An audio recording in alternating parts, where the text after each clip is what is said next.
So overall what was your experience? सभी का क्या था? Basic, advance, how was it? Did you enjoyed? Wow, क्या बात है। सो ये गोल्डन मेमोरीज रहेगी कि नहीं? अरे वाह, क्या बात है।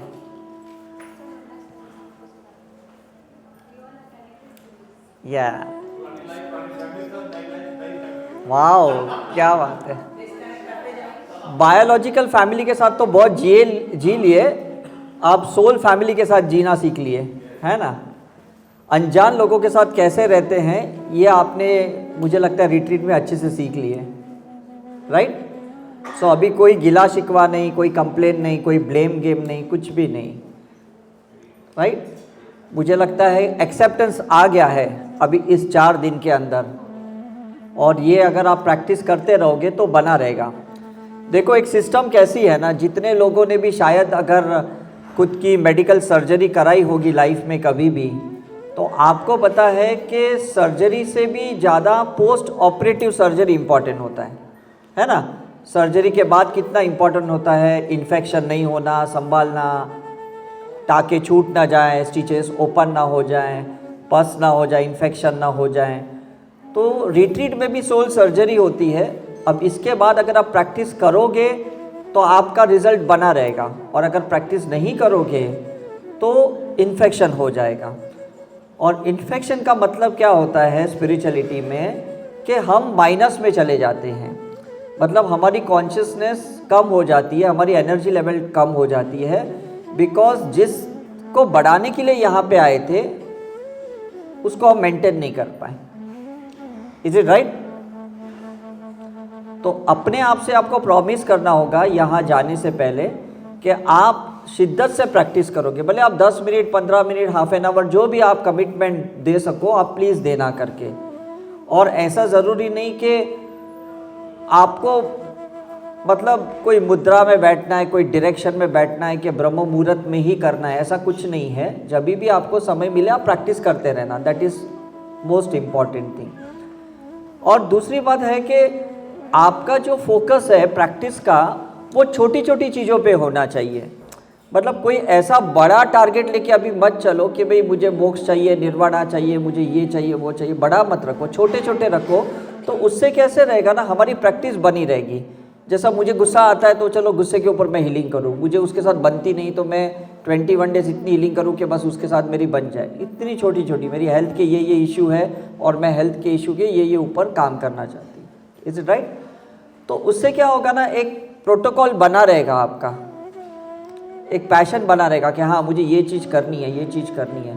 कोई ऐसी चीज़ दिमाग में लेके प्रैक्टिस नहीं करना जो इनविजिबल है और जिसका कोई अस्तित्व ही नहीं है, तो समझ में ही नहीं आएगा कि मेरी प्रैक्टिस काम आ रही है या नहीं आ रही है। जैसे अगर मैं कहूँगा मुझे एनलाइटनमेंट चाहिए और उसके लिए मैं प्रैक्टिस करूँ, तो पता ही नहीं चलेगा एनलाइटनमेंट मिलेगा कब या नहीं मिलेगा, कैसा मिलेगा, पता ही नहीं, तो शायद प्रैक्टिस भी छूट जाएगी मेरी। मेडिकल साइंस इसलिए सक्सेसफुल है क्योंकि छोटी छोटी चीज़ों को मॉनिटर करता है। ब्लड शुगर है, कोलेस्ट्रॉल है, क्रिएटिनिन है। Is it right? आप जब भी डॉक्टर के पास जाते हो आपका ब्लड प्रेशर चेक करते कि नहीं, आपका पल्स चेक करते, आपका हार्ट रेट या आपका ब्रेथ चेक करते। ये छोटी छोटी चीज़ें वो चेक करते हैं। भले सर्जरी बड़ी भी होगी ना, आपकी बाईपास सर्जरी होगी तो भी चेकिंग छोटी छोटी करेंगे। तो हमें भी कैसा है, ये छोटी छोटी ऑरा टेस्टिंग है या सेल्फ रियलाइजेशन प्रोसेस है, ये छोटी चीज़ें करती रहनी है और उसके साथ ये प्रैक्टिस बनी रहेगी तो बहुत मज़ा आएगा आपको। और किसी को दिखाने के लिए कभी प्रैक्टिस मत करना कि हम रिट्रीट अटेंड कर चुके हैं या हम बहुत स्पिरिचुअल जर्नी कर चुके हैं। Is it right?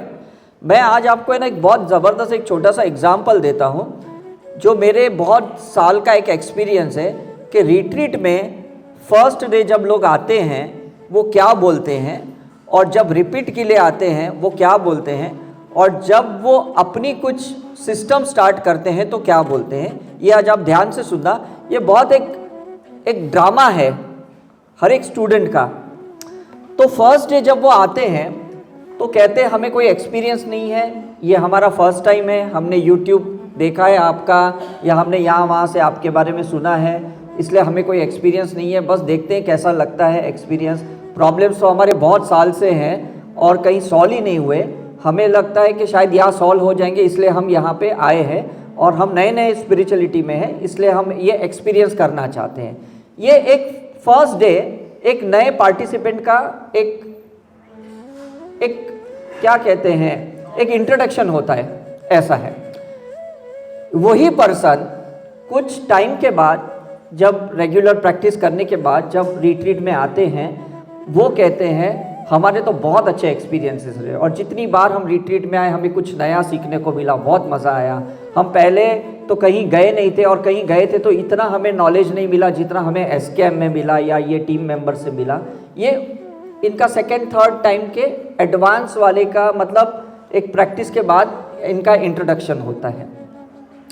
उसके बाद में और वो प्रैक्टिस करते हैं, फिर वापस आते हैं रिट्रीट में, कहते हैं कि अल्टीमेट आज तक तो कभी ऐसा हुआ ही नहीं है और इतने ऐसे ऐसे एक्सपीरियंस है out of the blue moon, ये वो सब उनके इंट्रोडक्शन में स्टार्टिंग में फर्स्ट डे में बोलते हैं।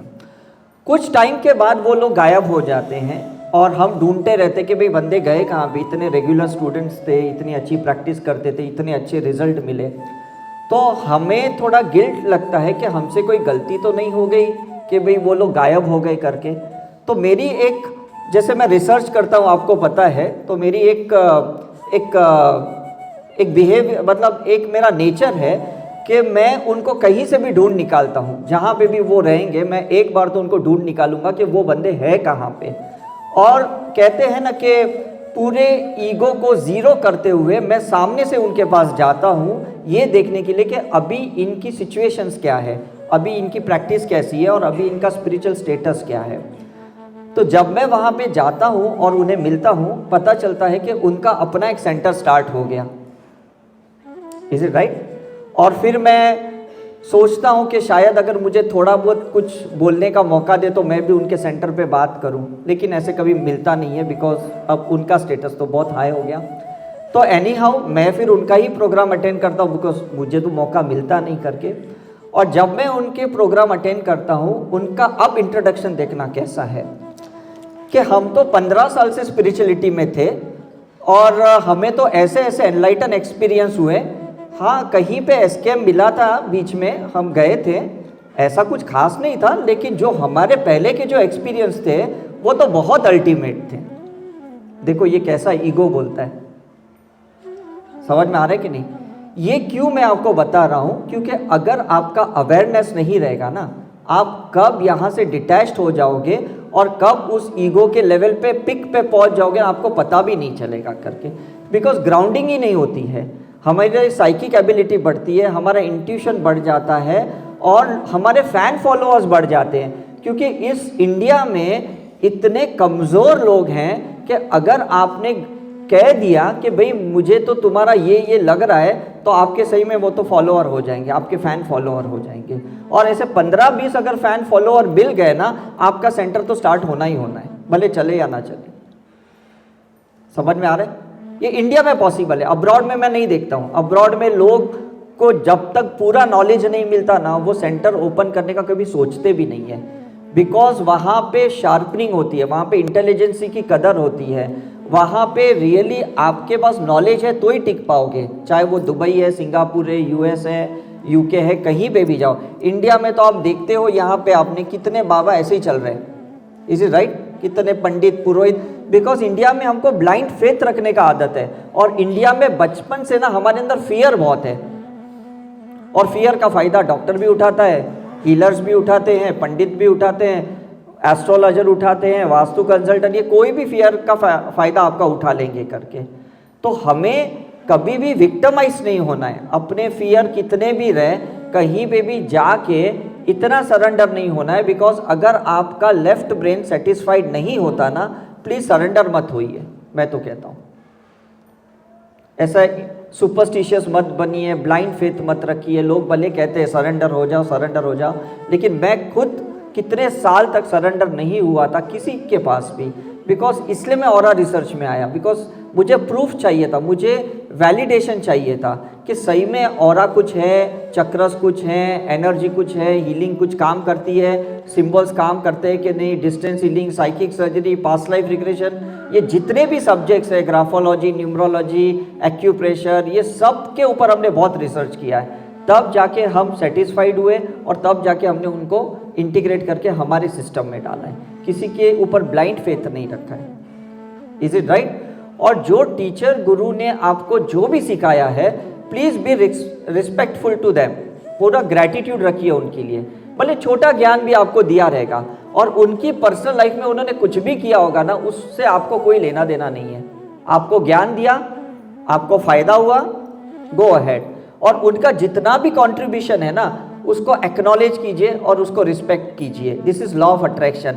अगर आपने टीचर की तारीफ की तो गुरु आपके लाइफ में आएगा, गुरु की तारीफ की, उनको ग्रैटिट्यूड करेंगे तो मास्टर आपकी लाइफ में आएगा, मास्टर की तारीफ की, उनकी ग्रैटिट्यूड करोगे तो कोई एनलाइटनमेंट इंसान आपके लाइफ में आएगा। एनलाइटनमेंट वाले की अगर तारीफ की, आपने ग्रैटिट्यूड रखा, तो कल कोई आपको मोक्ष निर्वाणा तक पहुंचाएगा।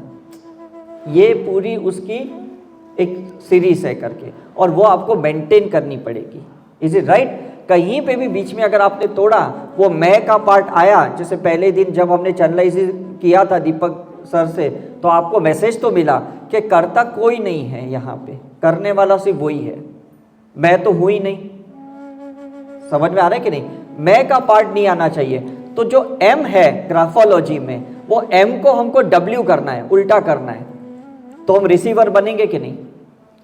अगर एम हुआ तो इसका मतलब मेरे अंदर सब कुछ है, और अगर मैंने एम को उल्टा करके डब्ल्यू किया तो पूरा यूनिवर्स मेरे साथ है। इसमें डिफरेंस समझ में आ रहा है आपको? तो कभी भी कहना कि हम लोगों ने ये किया, मैंने नहीं किया, किसने किया? हमने हीलिंग की। हम में कौन आया? हमारे माता पिता है, हमारे गुरु आए, है ना, हमारे शुभ चिंतक आए, वेल विशर्स आए, हम में सब कोई आ गए, हम में प्लैनेट्स आ गए, हम में 5 एलिमेंट्स आ गए, हम में एंजल्स आ गए। Is it right? अगर आप कहोगे ये मैंने किया, तो सिर्फ आप ही आ गए, मतलब एक रावण की कॉन्शियसनेस आ गई। और हमने किया तो राम भी आ गया, उसके साथ हनुमान जी भी आ गए। ये डिफरेंस आप समझ रहे कि नहीं? Is it right? इसलिए एसकेएम भी टीम से चलता है, मैं से नहीं चलता है, डॉक्टर उदेशा से नहीं चलता है, पूरी टीम मेंबर। और आपने ये सब कुछ देख लिया होगा, हर एक जन यहाँ कितना कंट्रीब्यूट किया, उन्होंने कितना, मतलब इवन जो हमारी बैक टीम है, जो कोई लोग यहाँ नहीं भी है, उन्होंने भी बहुत मेहनत करके आज इस एसकेएम को उठाया है, इस प्लेटफॉर्म पे लेके आया है। तो ये सारा जो भी क्रेडिट है सबको जाता है, जिन्होंने ऑनलाइन सेशंस लिए, जिन्होंने फ्लायर बनाया, जिन्होंने मार्केटिंग की, जिन्होंने यूट्यूब पे उसको एडिट किया, जिन्होंने ये डेस्टिनी डॉक्यूमेंट्री बनाई। मतलब हर एक इंसान का कंट्रीब्यूशन इस लाइफ में ना ज़बरदस्त है। और अगर एक बंदा भी इस समय मिस होता ना, तो कहीं ना कहीं आपकी हीलिंग अधूरी रह जाती, आपकी जर्नी अधूरी रह जाती। ये चीज़ 100% है। Is it right? तो जब भी आप इन्वोक भी करोगे तो सारे कनेक्टेड सोल्स को इन्वोक करो। हम जब पास्ट लाइफ रिग्रेशन भी करते हैं ना, तो हम 3 लोगों को इन्वोक करते हैं। पहले तो गुरु को इन्वोक करते हैं, सेकंड परमिशन हम उनसे लेते हैं जिनका हम रिग्रेशन करते हैं, तीसरी परमिशन उनके कनेक्टेड सोल्स की करते हैं, क्योंकि उनकी भी तो फाइल ओपन कर रहे कि नहीं। तो आप लोग जो यहाँ पे आज आए हो ये रिट्रीट में, आपने सिर्फ अकेले की यहाँ पे हीलिंग नहीं की, आपने सब अपने कनेक्टेड सोल्स की। तो you should be thankful to all दोस्त, क्योंकि उन्होंने अलाउ किया आपको यहाँ तक आने के लिए। अगर वो अलाउ नहीं करते, चाहे वो बायोलॉजिकल फैमिली है या इनविजिबल सोल्स है, तो आप यहाँ आ ही नहीं पाते। हम काफ़ी बार कहते हैं मेरे साथ कोई बुरी वाली स्पिरिट है, कोई गंदी एनर्जी है, कोई नेगेटिविटी है जो मुझे परेशान कर रही है। अगर ऐसा रहता तो यहाँ थोड़ी आते आप। Is it right? कोई तो है जो कंटिन्यूसली आपको हेल्प किए जा रहा है और वो इनविजिबल है। तो प्लीज़ जब भी आप हीलिंग करना, योगा करना, मेडिटेशन, कोई भी स्पिरिचुअल एक्टिविटी करना, बहुत थैंकफुल रहना उन सभी लोगों के। बिकॉज यहाँ पे कैसा है ना, एक वाइट फोटॉन्स कंटिन्यूस फ्लो हो रहा है और आपने जितना ग्रेटिट्यूड किया तो वो मल्टीप्लाई होते जाएगा। और आपने अगर सोचा ये मुझे परेशान कर रहा है, वो करने नहीं दे रहा है, ये तकलीफ दे रहा है, वो रुकावट पैदा कर रहा है, वो रेजिस्ट कर रहा है, वो ताने दे रहा है, तो इसका मतलब कि आप अपने अंदर ब्लॉक्स क्रिएट कर रहे हो और वो कोई नहीं तोड़ सकता। क्यों? क्योंकि प्रॉब्लम अंदर है और आपने कहा इसका कॉज बाहर है, तो बाहर तो कोई सॉल्व करने वाला है ही नहीं इस दुनिया में। है? मुझे बताओ। मैं कहूँगा आज मेरी लाइफ पूरी खराब है सिर्फ एक इंसान के वजह से। अब ये इंसान को तो मेरे से कोई लेना देना ही नहीं है, मैंने तो करने के लिए ब्लेम कर दिया, क्योंकि मुझे तो क्या अपने आप को सुधारना ही नहीं था, मुझे अपने आप को करेक्शन ही नहीं करना था। मेरी लाइफ तो उसके वजह से मैस है। हम कहते हैं ना, एक्चुअली किसी के वजह से कुछ भी नहीं है। हमने लाइफ बिटवीन लाइफ जो कॉन्ट्रैक्ट क्रिएट किया है उससे हमने अट्रैक्ट किया है और उसके वजह से हम ही परेशान हैं। Is it right? तो आपको किसी को लाइफ में कभी ब्लेम नहीं करना है। कितना भी आपका बुरा से बुरा कुछ इंसिडेंस हुआ और अगर आप उसको प्रूव भी करोगे, नहीं आप गलत बोल रहे हो सर, इसके वजह से मेरा हुआ, तो मैं तो भी नहीं मानूंगा, बिकॉज आपने फिजिकली प्रूव किया। सोल लेवल पे आप प्रूफ नहीं कर सकते हो। और आपको याद होगा पहले दिन मैंने टॉक में कहा कि कितने कोर्ट कचहरी में केसेस पेंडिंग पड़े हुए हैं, अभी भी वो सॉल्व नहीं हुए, क्योंकि कानून जस्टिस जो ह्यूमन साइंस ने बनाया है, ह्यूमन मैनकाइंड ने बनाया है, वो सोल के कर्मा से पूरा विपरीत है, पूरा डिफरेंट है। इसलिए जज भी सॉल्व नहीं कर पा रहा है, वकील भी सॉल्व नहीं कर पा रहे। कितने प्रॉपर्टी के केस, डिवोर्स के केसेस सॉल्व ही नहीं कर पा रहे वकील। आप जाओ कोई भी कोर्ट में देखो कितने केसेस, कितने बंडल के बंडल केसेस की तारीख के ऊपर तारीख ही मिलती है करके। क्यों नहीं मिलती है? बिकॉज कनेक्टेड सोल्स ही नहीं मिल रहे हैं। जिन्होंने कर्म का ओरिजिन किया वो ही नहीं मिल रहे, तो ये प्रॉब्लम सॉल्व कैसे होगा? तो someone has to end the problem. इसलिए मैं कहता हूँ who started the problem, karma is not important, who ended the karma is very important. Is it right? तो आपको एंड करना है कि नहीं, पहले बताओ। एंड करना है कि नहीं? आपके फिजिकल इश्यू, आपके मेंटल, आपके प्रोफेशनल, आपके फाइनेंशियल, जो भी है, अगर आपको सही में सॉल्व करने ना, पहले ब्लेम करना बंद कर दो, राइट? उसके बाद ये एक्सेप्ट करो कि मेरे शायद लाइफ कॉन्ट्रैक्ट में मैंने ये गॉड को बोला होगा कि ये चैलेंज मुझे देना, मैं इसको अच्छे से फेस करूंगा, तभी गॉड ने आपको ये चैलेंज दिया, अदरवाइज नहीं देता। हम भूल गए जब हम लाइफ बिटवीन लाइफ गॉड के साथ थे, प्योर कॉन्शियसनेस में, हमने बात कर ली, गॉड ने कहा तथास्तु, हम भूल गए कि भाई हमने बात क्या की गॉड के साथ। लेकिन ये कॉन्ट्रैक्ट के वजह से आज आपको ये फैमिली मिली, ऐसा कोई लाइफ पार्टनर मिला, कोई आपका फ्रेंड सर्कल मिला, एजुकेशन मिला, बच्चे मिले, जो भी आपको मिले, ये तकलीफ़ें मिली, ये इसलिए मिली बिकॉज आपके सोल कॉन्ट्रैक्ट में ये सब था। आज जब हमने पास्ट लाइफ रिग्रेशन क्लास ली, आज हमने डेथ एक्सपीरियंस को लिया, आज हमने लाइफ बिटवीन लाइफ का क्लास लिया, कल रात को हमने सोल कॉन्ट्रैक्ट को चेंज करने का हमने एक्सपेरिमेंट किया, तो हमने बहुत हायर प्रोसीजर की इस पिछले 2 दिन के अंदर। तो ये क्यों हमने हायर प्रोसीजर की? जब हमें लगा कि आपके जैसे लोग जो रेगुलर हमारी रिट्रीट में आ रहे हैं, उन्हें अभी भी शायद पूरा रिजल्ट नहीं मिला, तो हमें फिर ये हायर प्रोसीजर करनी पड़ी। जब डॉक्टर को लगता है ना कि दवाई से काम नहीं हो रहा है, तो सर्जरी के लिए एडवाइस करेंगे कि नहीं? Is it right? तो हमारे स्पिरिचुअलिटी में भी बहुत हायर प्रोसीजर है। ये कभी यहाँ सोच के मत जाना कि ये मैंने जो सीखा है और यही प्रैक्टिस करेंगे, अगर प्रैक्टिस में रिजल्ट नहीं मिला तो हम छोड़ देंगे। छोड़ना नहीं, हमारे पास आना, हम आपको उससे भी एक हायर प्रोसीजर बताएंगे।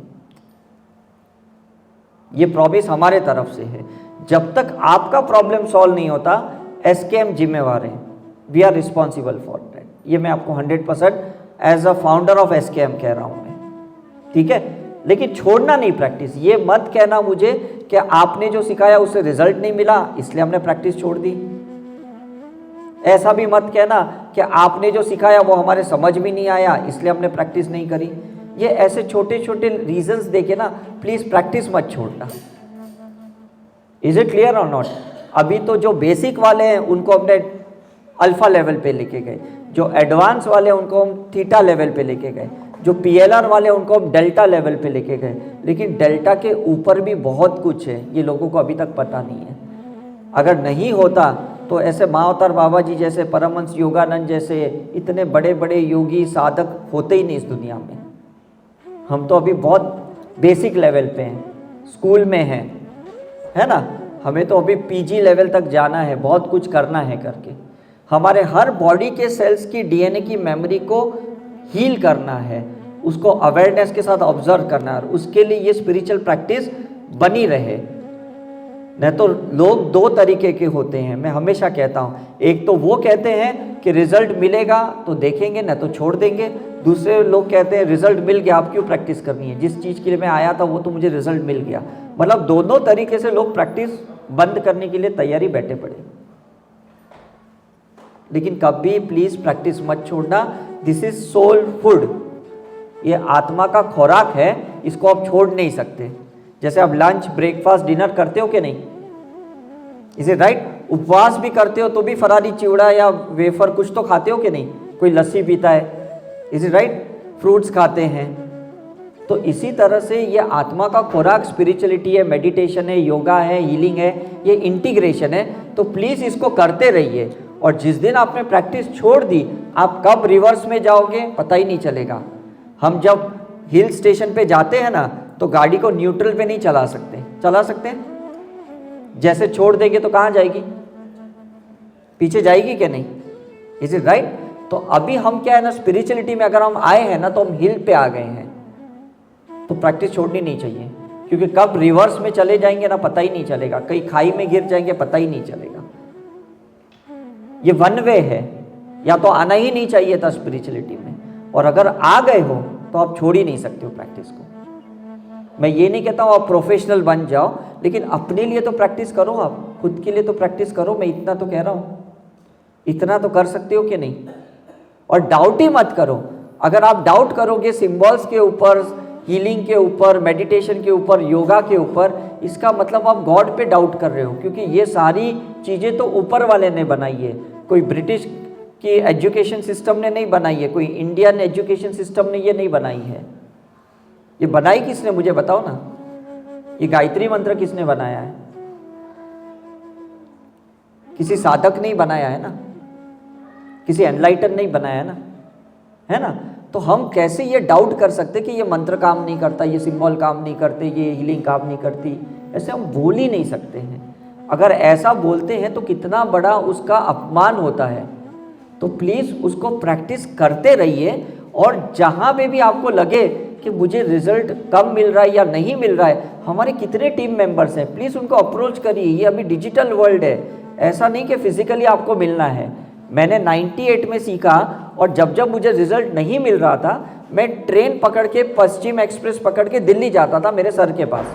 तो सर बोलते थे तूने 20 घंटे की, 21 घंटे की जर्नी की जस्ट ये क्वेश्चन पूछने के लिए। मैंने कहा फिर मैं किसको पूछूं वहाँ पे।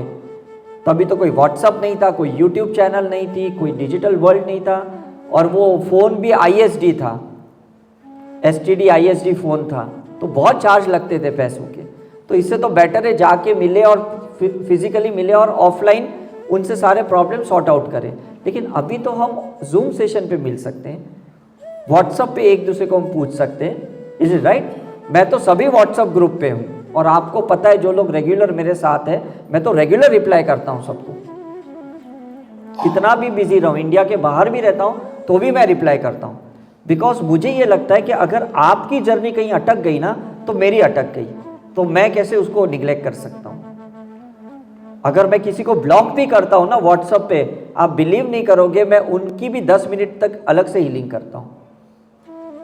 बिकॉज कभी कभी सामने वाले को ब्लॉक इसलिए करना पड़ता है कि पॉज देना पड़ता है, उसके इमोशन बस्ट आउट होते जाते और वो कंट्रोल ही नहीं कर पाता अपने आप को, तो फिर मुझे ब्लॉक करना पड़ता है। लेकिन फॉरगिवनेस, होपोनोपो, हीलिंग भी करता हूँ at the same time.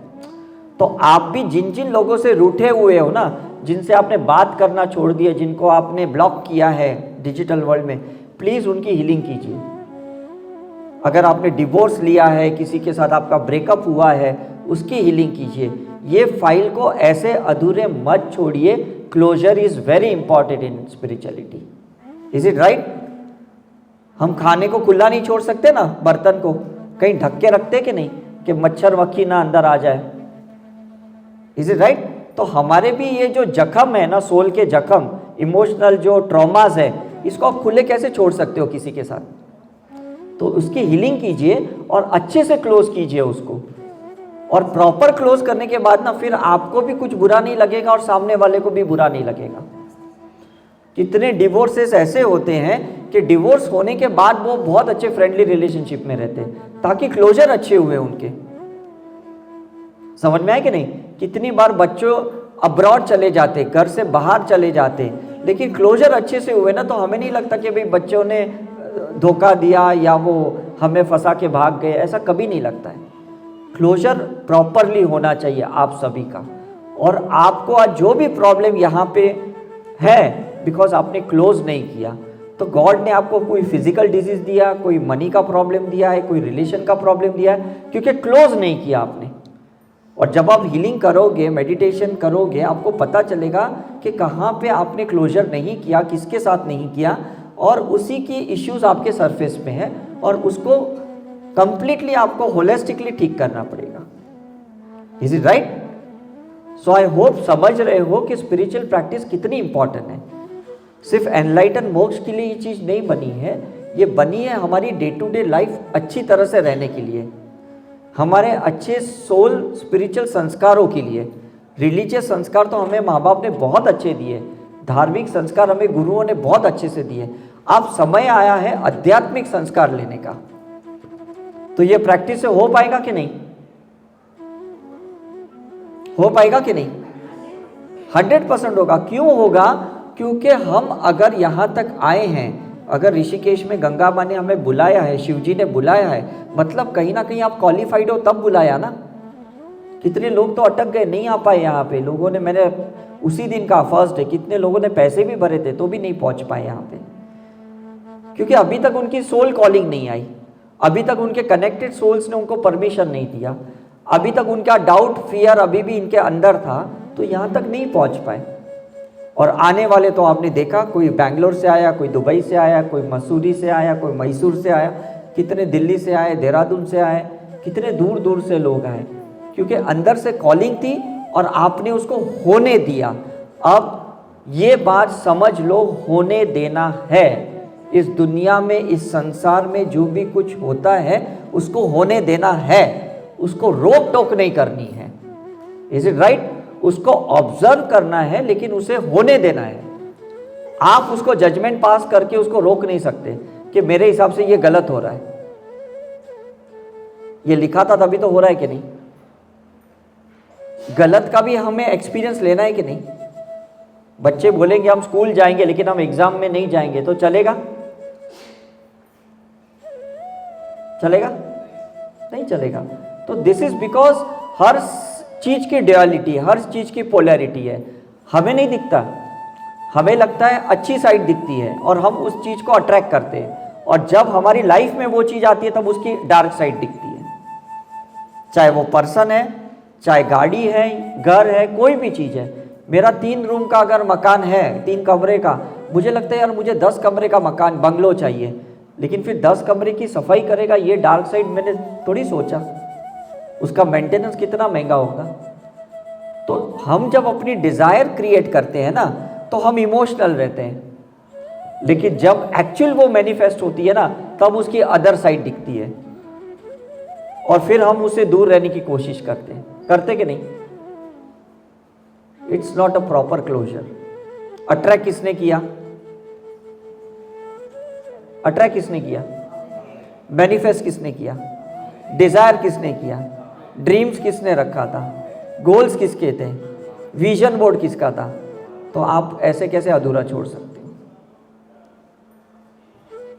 Is it right? यही तो नहीं होने देना है ना।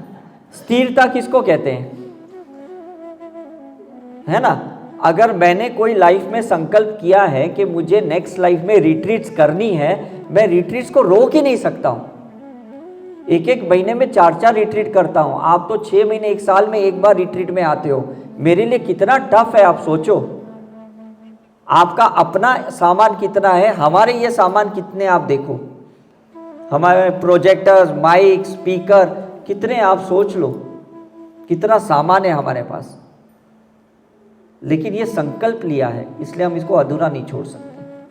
कितना भी पेन हो, कितनी भी तकलीफ हो, लेकिन हमारा शो चलते रहता है। Is it right?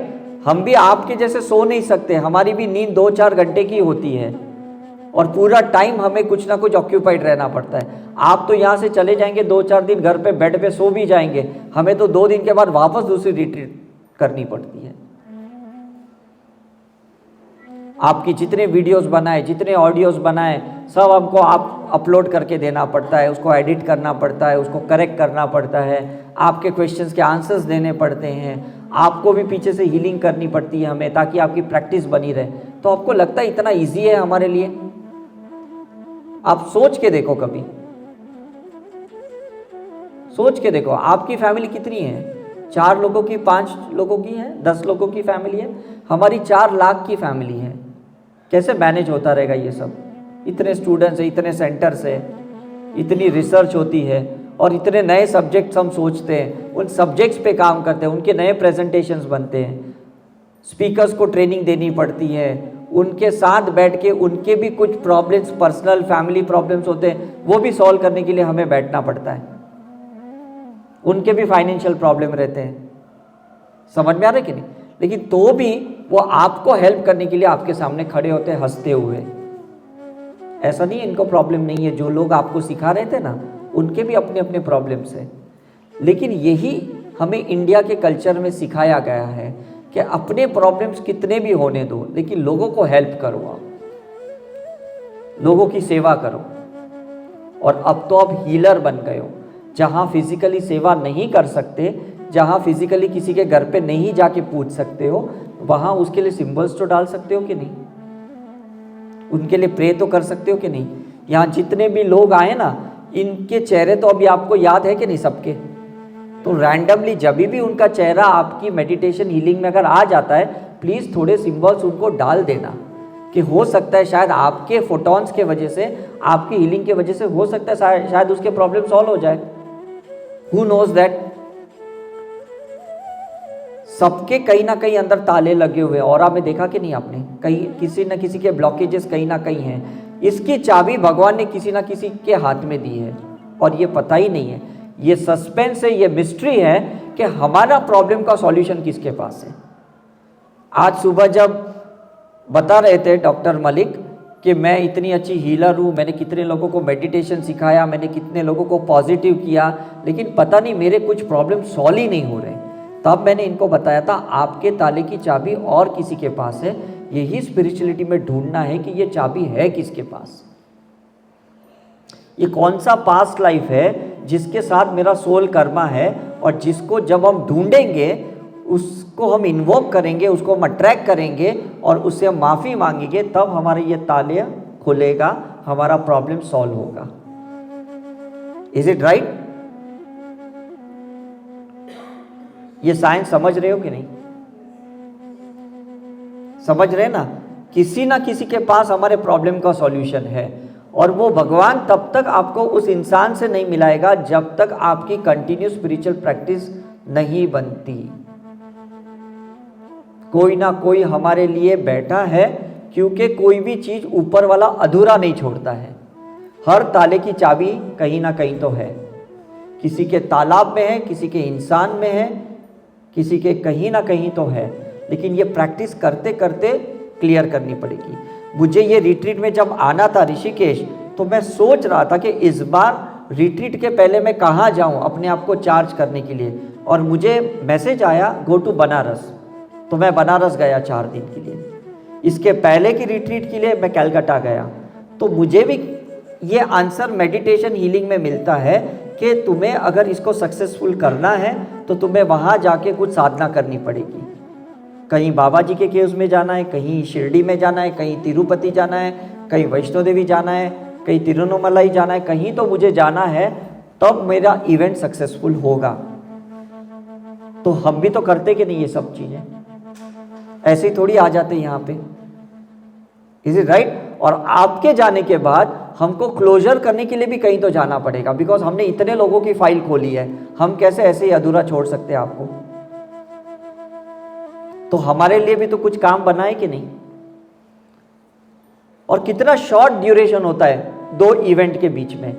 एक जगह का क्लोजर करना है और एक नई फाइल्स खोलनी है नए इवेंट के लिए, कितना कम टाइम है हमारे पास। लेकिन ये चैलेंज हमने लिया है क्योंकि लाइफ बिटवीन लाइफ का एक कॉन्ट्रैक्ट है हमारा। Is it right? कभी मैं सोचता हूं कि मैं जाके कॉन्ट्रैक्ट चेंज भी कर सकता हूं। कल मैं अपनी टीम को बता रहा था कि ये मेरे लिए तो एक चुटकी भर का है, अगर मैं जैसे मेडिकल प्रैक्टिस मैंने बंद कर दी, मैं ये रिट्रीट भी बंद कर सकता हूँ कॉन्ट्रैक्ट चेंज करके। लेकिन फिर मैं सोचता हूँ कि इतने लोगों का क्या होगा जो हमारे साथ जुड़े हैं या और लोग जुड़ना चाहते हैं। मेरा तो फायदा होगा, मैं तो घर पे बैठ के या कोई लोकल एरिया में बैठ के, बॉम्बे जैसी एरिया में बैठ के मैं तो अपना प्रोफेशनल प्रैक्टिस कर सकता हूँ। मेरे लिए तो इनफ है इतना सर्वाइवल के लिए। लेकिन ये जो हम मिले हैं, जो हमारे कनेक्टेड सोल्स मिले हैं, आप मुझे बताओ ऐसा कहीं प्लेटफॉर्म मिल सकता है क्या? हम विपश्यना में जाते हैं तो कहते कि भाई मौन रखो, साइलेंस में रहो, बातें ही नहीं करो। अब कनेक्टेड सोल्स मिले भी हैं, हम शेयर भी नहीं कर सकते, हम बात भी नहीं कर सकते। हम किसी NLP के प्रोग्राम में गए, माइंड पावर के प्रोग्राम में गए, वहाँ हमें कहा गया था कि सब यहाँ कैमरे लगे हुए हैं, आप कोई भी पार्टिसिपेंट के साथ अपना कार्ड शेयर नहीं करना, अपना बिजनेस शेयर नहीं करना, किसी को अपना कस्टमर बनाने की कोशिश मत करना, खाना खाते वक्त भी किसी पार्टिसिपेंट के साथ बात नहीं करना, फ्रेंडशिप नहीं करना। मतलब इतना रेस्ट्रिक्शंस रखा जाता है। आपने देखा है SKM में कोई रेस्ट्रिक्शन रखा था? यहाँ पे आपको अलाउ किया गया कि नहीं सबको एक दूसरे के साथ बात करने के लिए? Is it right? आपने अपने प्रोफेशनल चीजें भी शेयर की एक दूसरे के साथ, बिकॉज मनी माइंड है कि नहीं, बिजनेस माइंड है ही हमारे अंदर। कहीं ना कहीं सोचते हमने इतना इन्वेस्ट किया तो हम निकालें भी पैसा। कोई क्रिस्टल बेचता है हमारे बीच में, कोई क्या बेचता है, हमारा सब ऑब्जर्वेशन रहता है, हमें सब पता रहता है। लेकिन हम क्यों होने देते हैं? क्योंकि कर्म किसी को छोड़ता नहीं है। Is it right? तो हम किसी को रोक टोक नहीं करते, जो आपको करना है करो। अल्टीमेटली आप अपने ही कर्मा ले जा रहे हो, हमारे स्टूडेंट नहीं ले जा रहे हो, हमारा कर्म ले जा रहे हो। कुछ लोगों ने मेरा इलाहाबाद में रिट्रीट बंद की, कुछ लोगों ने मेरा हैदराबाद में रिट्रीट बंद की, कुछ लोगों ने मेरा कलकत्ता में रिट्रीट बंद की। आज वो लोग सारी वो रिस्पॉन्सिबिलिटी लेके बैठे हुए, बिकॉज मुझे आने नहीं दिया। तो डेफिनेटली जो लोग मुझसे छूटना चाहते थे अब उनको छुड़ाना पड़ेगा। मेरा तो काम आसान हो गया, नहीं जाके मैंने तो दूसरी जगह ढूंढ ली।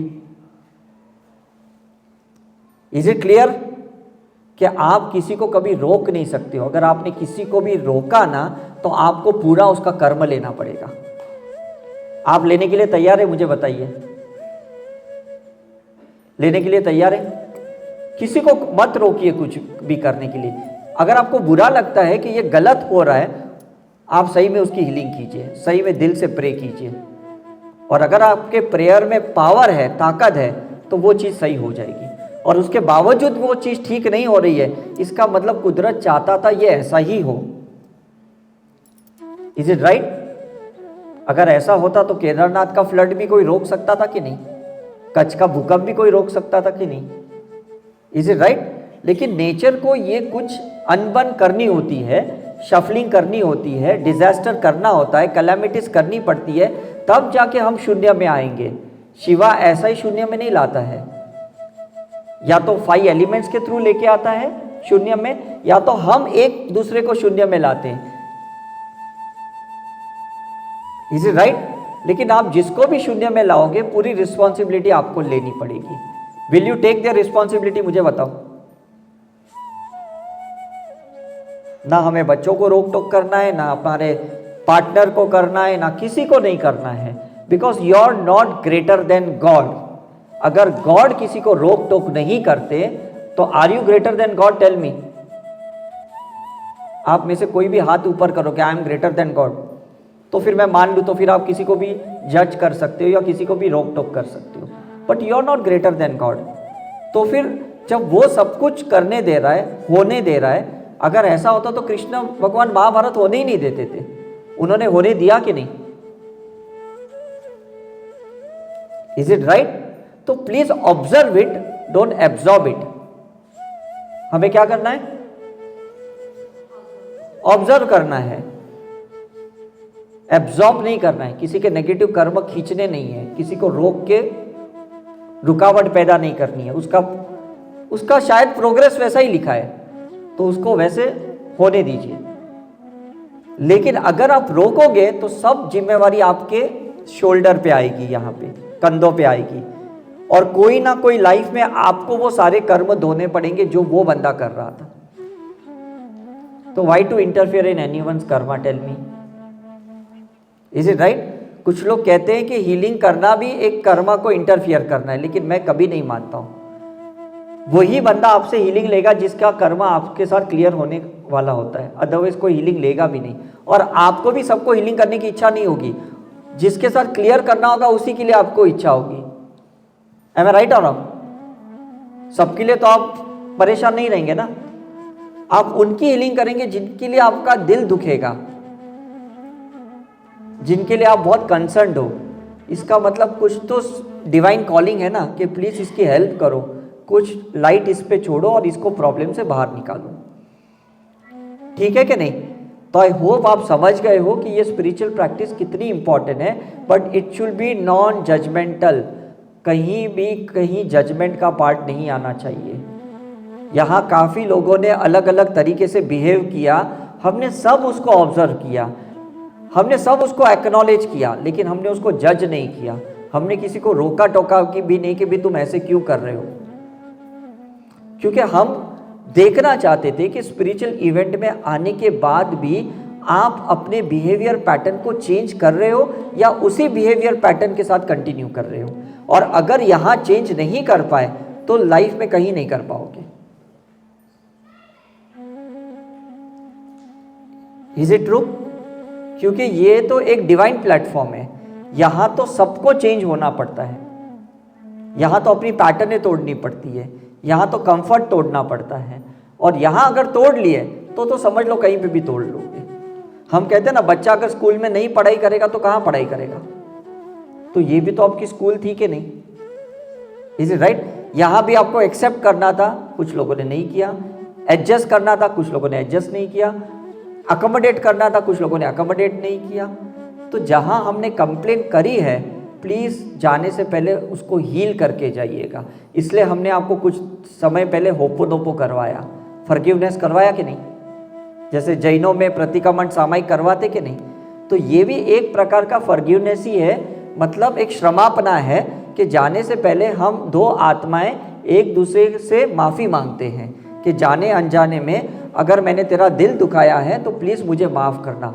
क्योंकि सामने वाला अगर कोई ट्रॉमा लेके जाता है आपसे, तो वो जब तक आपको फॉरगिव नहीं करेगा, आपका भी कहीं ना कहीं हैवीनेस बना रहेगा।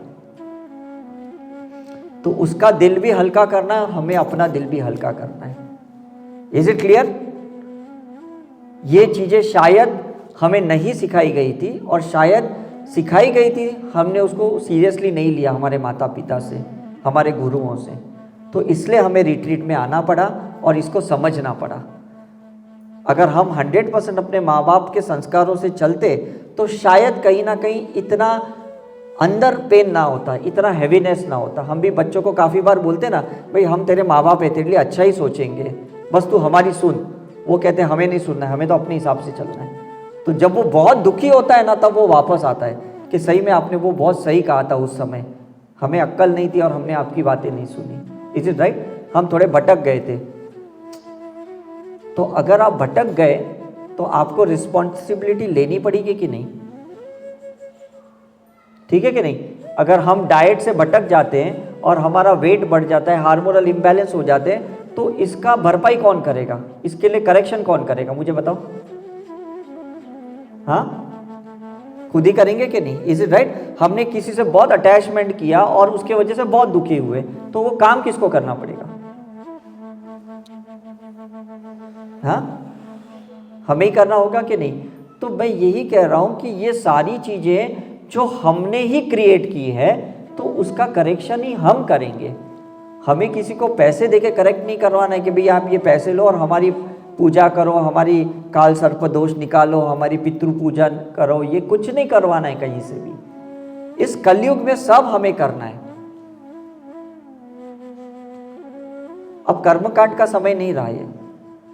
अब स्पिरिचुअल प्रैक्टिस का समय आ गया यहाँ पे, तो प्लीज़ प्रैक्टिस कीजिए, शिद्दत से कीजिए।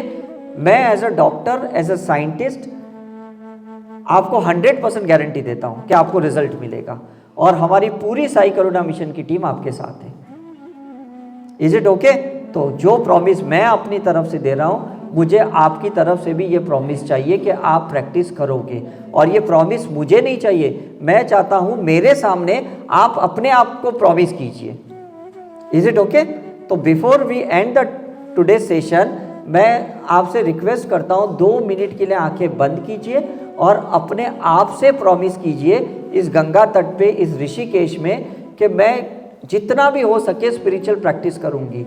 अगर योगा हो सकता है तो कीजिए 15-20 मिनट, मेडिटेशन उसके साथ हो सकता है वो साथ में कीजिए, हीलिंग हो सकती है तो वो साथ में कीजिए, सेल्फ रिग्रेशन हो सकता है, जो भी आपसे बन पड़ता है, होपोनोपो हो सकता है, प्लीज़ कीजिए, लेकिन ये प्रैक्टिस कभी नहीं छोड़ना है। तो आंखें बंद 2 मिनट के लिए साइलेंट में रहना है, और उस साइलेंस में अपने आप, अपने हायर सेल्फ से ये कसम खानी है कि आप प्रैक्टिस करोगे। जब भी आपको समय मिलेगा, जब भी सिचुएशन, सर्कमस्टेंसेस होगी, आप तुरंत वो स्पिरिचुअल प्रैक्टिस करोगे।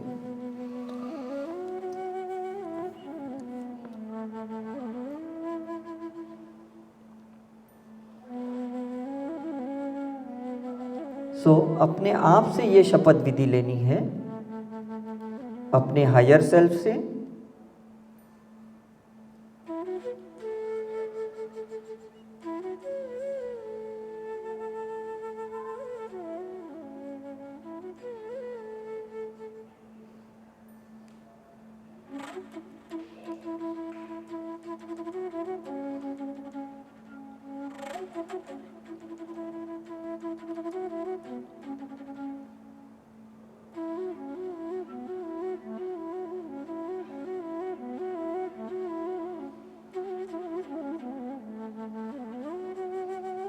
आप विजुलाइज कर सकते हो कि आपकी डेली रूटीन में आप कहाँ कहाँ प्रैक्टिस कर रहे हो। खाना बनाते वक्त, ड्राइविंग करते वक्त, अपने आप को योगा करते वक्त देखो, मेडिटेट करते हुए देखो, होपोनोपो करते हुए देखो।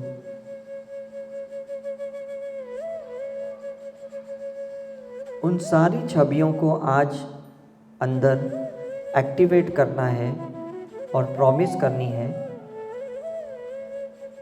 कि हम रोज़ स्पिरिचुअल प्रैक्टिस बरकरार रखेंगे, हम कंटिन्यूसली करते रहेंगे जब तक ये आत्मा इस विश्व में, इस संसार में है, हम स्पिरिचुअल करते रहेंगे। Don't promise only with your physical body, promise with your soul level. तो मे बी आप नेक्स्ट लाइफ भी लोगे तो भी आप स्पिरिचुअल प्रैक्टिस करोगे।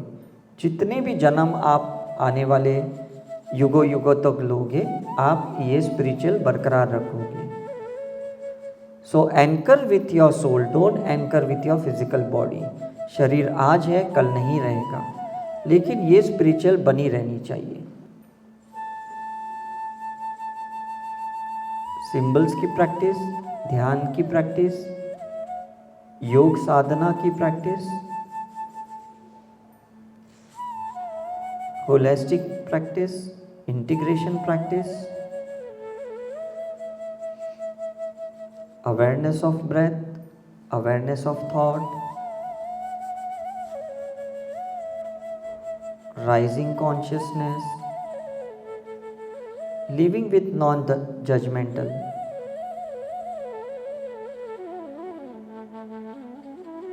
living with compassion,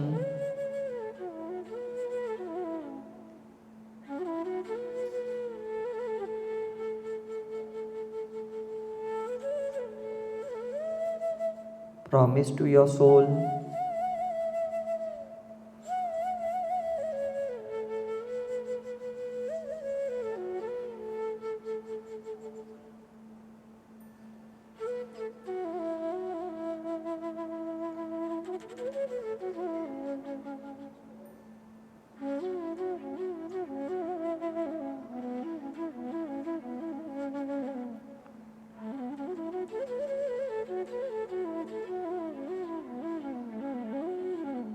चक्र बैलेंसिंग, साइकिक सर्जरी, मुनि की राइट, जो कुछ भी आपने सीखा है, 5 एलिमेंट्स मेडिटेशन, मनी अबंडेंस, अपनी आत्मा से, अपनी चेतना से ये प्रॉमिस करना है कि आप हमेशा ये प्रैक्टिस बरकरार रखेंगे।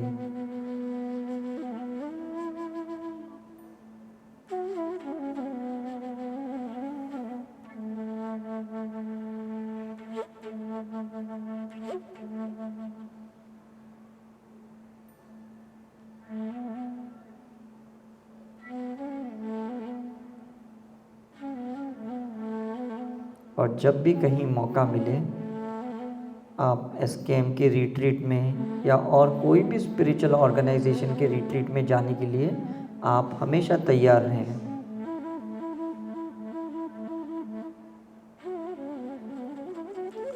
और फाइनेंशियली आप अबंडेंस में हैं,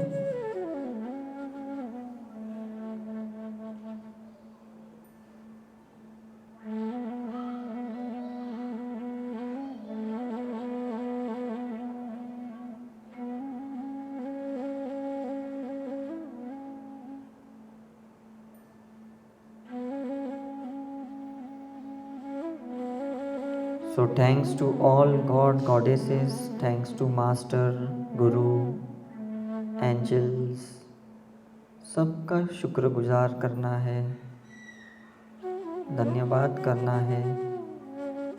recce, Karuna reiki, pranic healing, theta healing, magnified healing, हर प्रकार की कॉन्शियस कॉस्मिक एनर्जी को धन्यवाद करना है। ईश्वर की चेतना, ईश्वर की ऊर्जा और उनके विभिन्न प्रकार की रूप स्वरूप,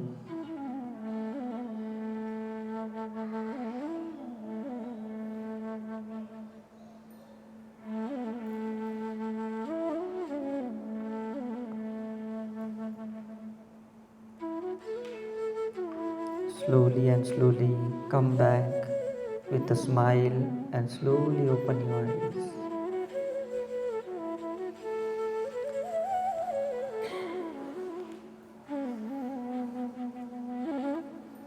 So how was it? मज़ा आ गया? हम दुनिया में किसी को भी बेवकूफ़ बना सकते हैं, खुद को कभी नहीं बना सकते। Is it right? क्योंकि हमें पता है कि हमारा अंदर का सत्य क्या है। तो जो प्रॉमिस आज आपने किया, ये सबसे बड़ा सत्य है आपके साथ और ये जन्मों जन्मों तक चलेगा। और शायद मैंने अपनी जितनी भी पास्ट लाइफ देखी है, मैक्सिमम पास्ट लाइफ में हमने ये प्रैक्टिस को कंटिन्यू किया। शायद हमने भी ये एंकरिंग कोई लाइफ में की होगी, तभी जाके ये प्रैक्टिस कंटिन्यूसली चल रही है। चाहे कोई चीज़ में रिज़ल्ट मिले ना मिले, इर्रिस्पेक्टिव ऑफ एनीथिंग। कुछ लोगों ने साथ दिया, साथ नहीं दिया, कुछ लोगों ने पीछे बुरा भी बोला, तो भी हमने उनके लिए भी प्रे किया, उनकी भी हीलिंग की, उनको भी हमने फॉरगिव किया। और यही शायद आपको भी करना होगा। Is it right? So any question before I end that? अच्छा लगा कि नहीं? बहुत अच्छा लगा। So I hope you have understood the science. This is the science of yes and science of no. कहाँ यस बोलना है, कहीं नो बोलना है। ये कला अगर आपने सीख ली ना, ज़िंदगी में कभी भी आप परेशान नहीं रहेंगे। Is it right? कहाँ कृष्ण बनना है, कहाँ शिवा बनना है, कहाँ काली बनना है, कहाँ सरस्वती, कहाँ लक्ष्मी बनना है, ये सब आपके हाथ में है। Is it right? But any how the show must go on. Thank you very much. मज़ा आ गया। Good night.